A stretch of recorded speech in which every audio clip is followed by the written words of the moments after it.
ನಮ್ಮ ಪಕ್ಷದ ನಾಯಕರುಗಳಾಗಿರ್ತಕ್ಕಂಥ ಶ್ರೀಮತಿ ಸೋನಿಯಾ ಗಾಂಧೀಜಿ ಅವರಿಗೆ, ರಾಹುಲ್ ಗಾಂಧೀಜಿ ಅವರಿಗೆ, ಪ್ರಿಯಾಂಕಾ ವಾದ್ರಾ ಅವರಿಗೆ,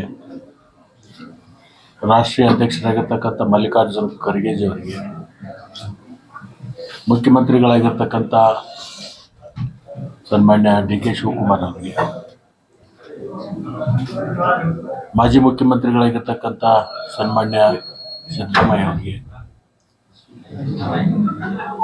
ಪ್ರದೇಶ ಕಾಂಗ್ರೆಸ್ನ ಅಧ್ಯಕ್ಷರಾಗಿರ್ತಕ್ಕಂಥ ನಮ್ಮ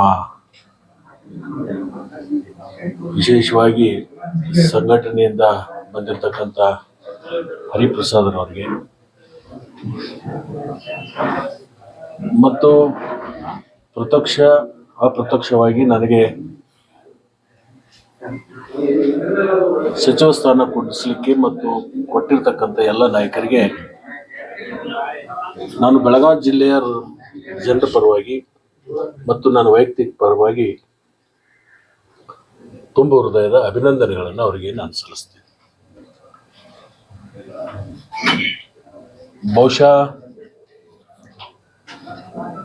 ಭಾರತೀಯ ಜನತಾ ಪಕ್ಷದಲ್ಲಿ ಸುಮಾರು 25 ವರ್ಷ ಕಾರ್ಯಗಳನ್ನು ಮಾಡಿ ಆ ಪಕ್ಷವನ್ನು ತೊರೆದು ಕಾಂಗ್ರೆಸ್ ಪಕ್ಷಕ್ಕೆ ಸೇರಿದ ಮೇಲೆ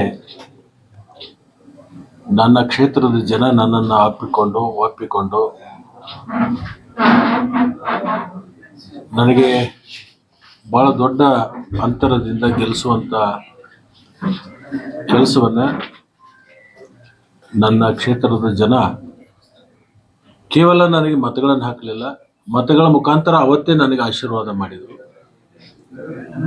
ನಮ್ಮ ಕ್ಷೇತ್ರಕ್ಕೆ ಲಕ್ಷ್ಮಣ ಸವದಿ ಬೇಕು ಅಂತಕ್ಕಂಥ ಒಂದು ಭಾವನೆಯನ್ನು ಇಟ್ಕೊಂಡು ನನ್ನ ಮೇಲೆ ಒಂದು ವಿಶ್ವಾಸವನ್ನು ಇಟ್ಕೊಂಡು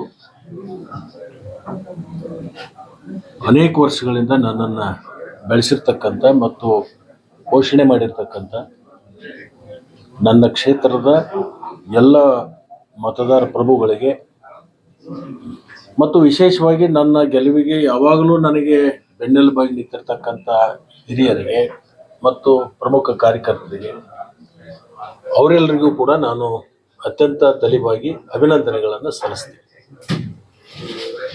ಬಹುಶಃ ಇಡೀ ಚುನಾವಣೆ ಇರ್ಬೋದು, ಆವತ್ತಿಡದ ಇವತ್ತಿನ ತನಕ ಮಾಧ್ಯಮದ ಸ್ನೇಹಿತರು ಕೂಡ ನನಗೆ ಸಹಕಾರವನ್ನು ಕೊಟ್ಟಿದ್ದಾರೆ.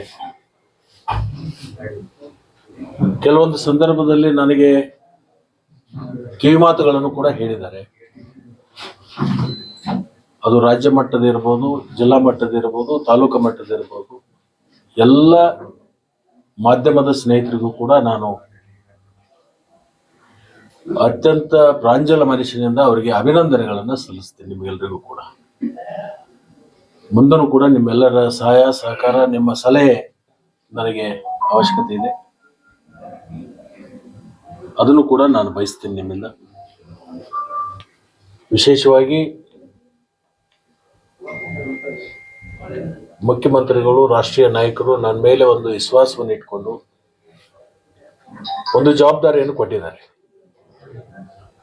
ಬೆಳಗಾವಿ ಜಿಲ್ಲೆ ಇರಬಹುದು, ರಾಜ್ಯದಲ್ಲಿ ಅನೇಕ ಕ್ಷೇತ್ರಗಳಲ್ಲಿ ಸಂಘಟನೆ ಮಾಡೋದ್ರ ಮುಖಾಂತರ, ಸಾರ್ವಜನಿಕರ ಕಷ್ಟ ಕಾರ್ಪಣ್ಯಗಳಿಗೆ ಸ್ಪಂದನೆ ಮಾಡೋದ್ರ ಮುಖಾಂತರ, ಸರ್ಕಾರದ ಯೋಜನೆಗಳನ್ನು ಪಾರದರ್ಶಕವಾಗಿ ಅವ್ರ ಮನೆ ಬಾಗಿಲಿಗೆ ಮುಟ್ಟಿಸೋದ್ರಲ್ಲಿ ನನ್ನ ಪ್ರಾಮಾಣಿಕವಾಗಿರ್ತಕ್ಕಂಥ ಪ್ರಯತ್ನವನ್ನು ನಾನು ಮಾಡ್ತೀನಿ. ಪಕ್ಷದ ವರಿಷ್ಠರು ಏನು ಒಂದು ವಿಶ್ವಾಸ ಇಟ್ಟಿದ್ದಾರೆ, ನನ್ನ ಮೇಲೆ ಒಂದು ಭರವಸೆ ಇಟ್ಟಿದ್ದಾರೆ, ಅದಕ್ಕೆ ಕೊರತೆ ಆಗದ ನಿಟ್ಟಿನಲ್ಲಿ ನಾನು ಕಾರ್ಯವನ್ನು ಮಾಡಬೇಕು ಅಂತಕ್ಕಂಥ ಸಂಕಲ್ಪವನ್ನು ನಾನು ಮಾಡಿದ್ದೆ. ಆ ಸಂಕಲ್ಪ ಸಿದ್ಧಿ ಆಗಬೇಕಾದ್ರೆ ನಮ್ಮ ಅಧಿಕಾರಿಗಳಿರ್ಬೋದು, ಕಾರ್ಯಕರ್ತರಿರ್ಬೋದು, ಅವ್ರ ಸಹಕಾರ ಕೂಡ ನನಗೆ ಬೇಕಾಗುತ್ತೆ. ಅವರೆಲ್ಲರ ಒಂದು ಸಹಕಾರವನ್ನು ಪಡ್ಕೊಂಡು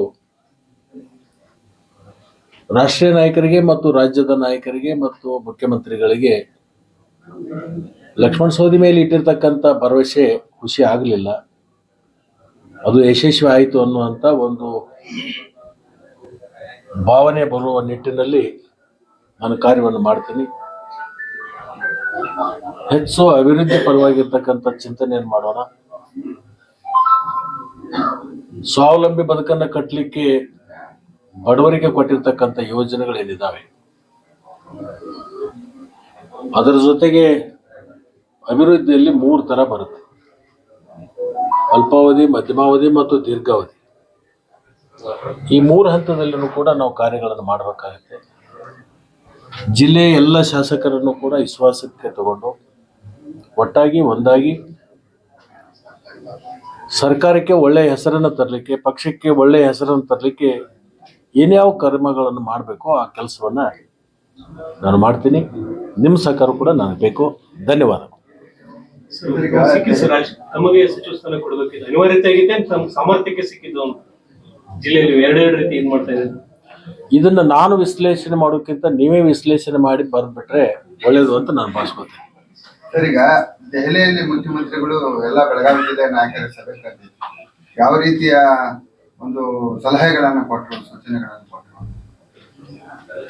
ಒಟ್ಟಾಗಿ ಹೋಗ್ಬೇಕು, ಒಂದಾಗಿ ಹೋಗ್ಬೇಕು, ಮನಸ್ತಾಪಗಳು ಇರಬಾರ್ದು.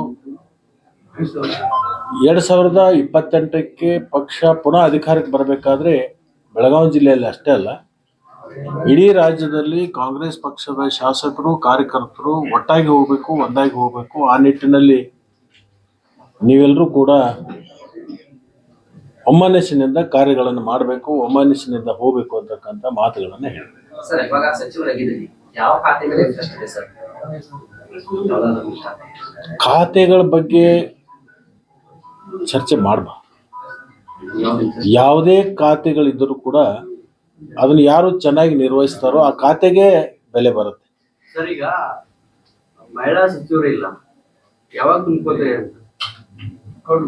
ಬಹುತೇಕ ಬಹಳ ಬೇಗನೆ ಅದನ್ನ ಭರ್ತಿ ಮಾಡುವಂತದ್ರಲ್ಲಿ ಚಿಂತನೆಯನ್ನ ಇವತ್ತು ಮುಖ್ಯಮಂತ್ರಿಗಳು ಮಾಡ್ತಾ ಇದ್ದಾರೆ. ಸ್ಪೀಕರ್ ಅವ್ರನ್ನ ಕಿತ್ತು ಹೋಗೋದ್ರು, ಬಿಜೆಪಿ ಗುಂಡ ವರ್ತನೆ ಮಾಡಿ ಅಂತ ಆರೋಪ ಮಾಡ್ತಾರೆ. ಯಾರು? ಅಶೋಕ್ ಅವ್ರು ಮಾಡಿದ್ದಾರೆ. ಭೋಜೇಗೌಡರದ್ದು ಏನೇನಾಗಿತ್ತು? ಏನಿದ್ರು ಭೋಜೇಗೌಡರು? ಯಾವ ತರದ? ಹೊರಟ್ಟಿ ಅವ್ರು ಹೇಳಿದ್ರು, ನನ್ ಮುಂದ್ಗಡೆ ಕಸ್ಕೊಂಡ್ ರಾಜೀನಾಮೆ ಕೊಡಪ್ಪಾನಿ ಅಂತ ಹೇಳಿದ್ರು. ನೋಡಿ, ಈ ರೀತಿ ಯಾವಾಗೂ ಆಗಿರ್ಲಿಲ್ಲ ಅಂತ ಯಾರು? ಹೊರಟ್ಟಿ ಅವ್ರು ಹೇಳಿದ್ರು. ನಾನು ಹೊರಟ್ಟಿವ್ರ ಬಗ್ಗೆ ಅಪಾರವಾಗಿರ್ತಕ್ಕಂಥ ಗೌರವವನ್ನು ಇಟ್ಕೊಂಡಿರ್ತಕ್ಕಂಥ ಒಬ್ಬ ವ್ಯಕ್ತಿ. ಸ್ವತಃ ಅವರು ಮುಖ್ಯಮಂತ್ರಿಗಳ ಮನೆಗೆ ಹೋಗಿದ್ದಾರೆ. ಅವರು ಮುಖ್ಯಮಂತ್ರಿಗಳ ಕಡೆಯಿಂದ ಸತ್ಕಾರ ಸ್ವೀಕಾರ ಮಾಡ್ಕೊಂಡಿದ್ದಾರೆ. ಗೌರವಯುತವಾಗಿ ಅದನ್ನು ಸ್ಥಾನವನ್ನು ಬಿಟ್ಕೊಟ್ಟಿರ್ತಕ್ಕಂಥದ್ದು ನಾನು ಮಾಧ್ಯಮದ ಮುಖಾಂತರ ನೋಡಿ. ಆಂತರಿಕ ವಿಚಾರ ಬಗ್ಗೆ ನನಗೆ ಗೊತ್ತಿಲ್ಲ, ಅದ್ರ ಬಗ್ಗೆ ನಾನು ಹೇಳ್ತಕ್ಕಂಥದ್ದು ಅದು ಸರಿನೂ ಅಲ್ಲ. ಬಿಜೆಪಿ ಬರ ಅಧ್ಯಯನ ಪರಿಸ್ಥಿತಿಯನ್ನು ಮಾಡಕ್ ಬರ್ತಿದ್ದಾರೆ, ಬೆಳಗಾವಿ ಸೇರಿದಂತೆ ಬೇರೆ ಬೇರೆ ಕಡೆ ಮಾಡ್ತಿದ್ದಾರೆ. ಏನ್ ಹೇಳ್ತೀರಿ? ಮಾಡ್ಬೇಕಾಗುತ್ತೆ, ಅವ್ರ ಕರ್ತವ್ಯ ಅದು. ವಿರೋಧ ಪಕ್ಷವಾಗಿ ಹೋಗ್ಬೇಕಾಗುತ್ತೆ, ತಿರುಗಬೇಕಾಗುತ್ತೆ, ನೋಡ್ಬೇಕಾಗುತ್ತೆ. ಅಧಿವೇಶನ ಸಂದರ್ಭದಲ್ಲಿ ನಮ್ಮ ಗಮನ ಸೆಳಿಬೇಕಾಗುತ್ತೆ. ಅವ್ರ ಜವಾಬ್ದಾರಿ. ಮತ್ತೇನು ಹಾಸ್ಕೊಂಡು ಮನ್ಕೊಳಕ್ಕಿದ್ದಾರೆ ವಿರೋಧ ಪಕ್ಷ. ಈಗ 136 ಶಾಸಕರು ಇರುವಂತ ಕಾಂಗ್ರೆಸ್ ಸರ್ಕಾರ ಇಲ್ಲಿವರೆಗೂ ಟೇಕಪ್ ಆಗ್ತಾ ಇಲ್ಲ ಅನ್ನೋಂಥದ್ದು. ನಾಯಕತ್ವ ಬದಲಾವಣೆ ಆಯ್ತು, ಈ ಸಚಿವ ಸಂಪುಟ ವಿಸ್ತರಣೆ, ಖಾಸಗಿ ವಿಸ್ತರಣೆ ಇದರಲ್ಲಿ ಹೋಗ್ತಾ ಇದೆ. ಜೊತೆಗೆ ನೆರೆ ಒಂದ್ ಕಡೆ ನೆರೆ ಇದೆ, ಒಂದ್ ಕಡೆ ಬರ ಇರುವಂತದ್ದು. ಹಂಗಾಗಿ ಎಲ್ಲೋ ಒಂದ್ ಕಡೆ ಸರಿಯಾಗಿ ಟೇಕಪ್ ಆಗ್ತಾ ಇಲ್ಲ, ಇದ್ರಲ್ಲಿನ ಕಾಲ ಕಳೀತಿದ್ದಾರೆ ಅನ್ನೋದು ಯಾರು ಹೇಳ್ತಾರೆ? ಚರ್ಚೆ ಆಗ್ತಿದೆ ಸರ್. ಬಿಜೆಪಿ ಆರಂಭ ಮಾಡಿದ್ದಾರೆ. ಚರ್ಚೆ ಆಗುತ್ತೆ ರೀ. ಅವರು ವಿರೋಧ ಪಕ್ಷದವ್ರು ಚರ್ಚೆ ಮಾಡ್ಲೇಬೇಕು. ಜೀವಂತವಾಗಿ ಉಳಿಬೇಕಾದ್ರೆ ಅವ್ರು ಚರ್ಚೆ ಮಾಡ್ಬೇಕು, ಇಲ್ಲಾಂದ್ರೆ ಅವರು ಕೋಮಕ್ಕೆ ಹೋಗ್ತಾರೆ. ಚರ್ಚೆ ಮಾಡ್ಬೇಕಾಗತ್ತೆ. ವಿರೋಧ ಪಕ್ಷ ಜೀವಂತವಾಗಿ ಇಡ್ಬೇಕಾದ್ರೆ ಮತ್ತು ಅವರು ಇದನ್ನ ಮಾಡದೆ ಹೋದ್ರೆ 28ಕ್ಕೆ ವಿರೋಧ ಪಕ್ಷದಲ್ಲೂ ಕೊಡಕ್ಕೆ ಅವ್ರಿಗೆ ಅವಕಾಶ ಇರಲ್ಲ. ಬೇರೆ ಯಾರಾದ್ರೂ ಬರ್ಬೋದು. ಮತ್ತೆ ಅಟ್ಲೀಸ್ಟ್ 28ಕ್ಕೆ ವಿರೋಧ ಪಕ್ಷ ಸ್ಥಾನಗಳಾದ್ರೂ ಕಾಯ್ಕೋಬೇಕಲ್ಲ ಅವ್ರು. ಅದಕ್ಕೂ ಸ್ವಲ್ಪ ಅವ್ರು ಓಡಾಡ್ಬೇಕಾಗತ್ತೆ.